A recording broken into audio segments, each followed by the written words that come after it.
Now we've talked about how we can solve quadratic equations using the quadratic formula. We're going to talk a little bit more about the quadratic formula today, in particular the discriminant.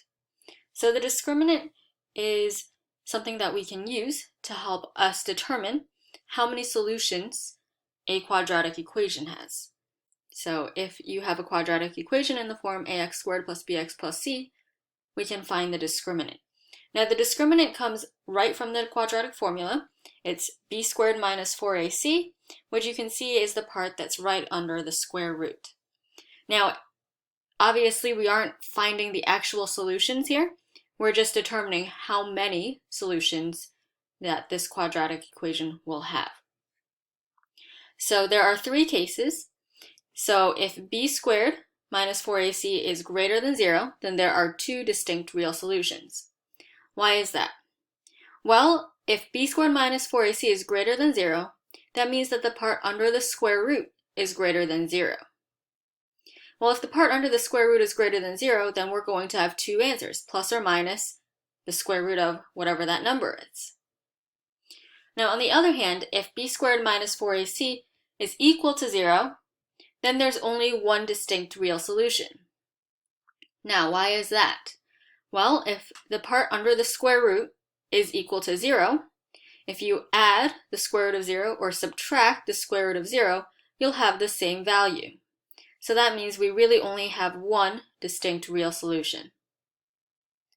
In the last case, if b squared minus 4ac is less than 0, then you have no real solutions, and that means that the part under the square root is negative.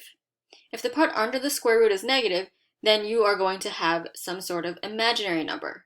It will be plus or minus an imaginary number. That means there are no real solutions, though there may be imaginary solutions. Let's take a look at an example. So say you had 2x squared equals negative x minus 3. So if you are determining the number of solutions this has, you want to first start by moving everything over to one side. I'm going to move everything over to the left.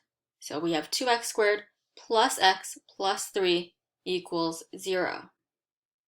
Now, what's the discriminant? B squared minus 4ac. So in this case, that would be 1 squared minus 4 times 2 times 3.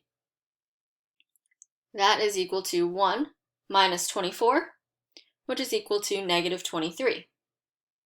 Negative 23 is smaller than 0. You can think of this as well. That means that the part under the square root is negative. So that must mean there are no real solutions. So just know that the discriminant is a way for us to determine how many real solutions a quadratic has, and it comes directly from the quadratic formula.